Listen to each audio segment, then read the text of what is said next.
خوشه های مرگ در جغرافیای سوخته. نیم قرن از یک جنگ گذشته، اما صدای انفجار هنوز خاموش نشده است.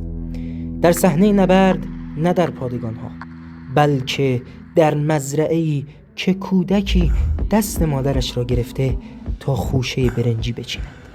جایی در قلب آسیای جنوب شرقی، لاوس، کشوری فاقد قدرت نظامی و رسانه‌ای. دهه 1960 آمریکا درگیر جنگ ویتنام است، اما همه نبردها روی خاک ویتنام اتفاق نمی‌افتد. لاوس کشور کوچکی که نه قدرت اتمی داشت نه ارتشی قوی، به میدان تمرین بمب‌افکن‌های آمریکا تبدیل شد. بزرگترین بمباران هوایی تاریخ بشر نه در جنگ جهانی دوم بلکه در لاوس اتفاق افتاد. طی 9 سال، یعنی 1964 تا 1973، نیروی هوایی آمریکا بیش از 2 میلیون تن بمب بر لاوس ریخت. هر 8 دقیقه یک بار، روز و شب، بیوقفه. جمعیت کل لاوس در آن زمان کمتر از 3 میلیون نفر بود، یعنی سرانه بمباران تقریباً 1 تن برای هر انسان.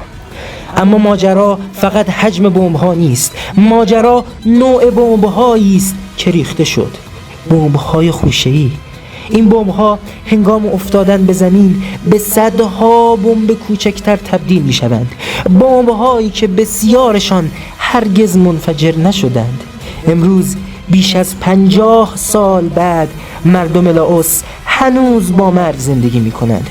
کودکان با کنجکاوی چیزی شبیه توپ پیدا می کنند، بازی می کنند و بعدش دیگر نیستند.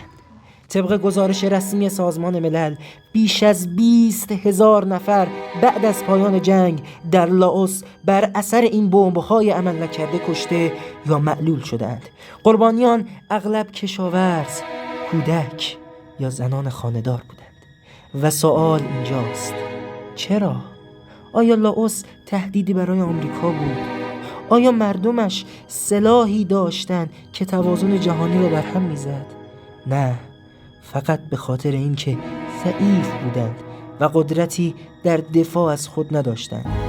آنها قربانی شدند بی آنکه کسی حتی نامشان را شنیده باشد.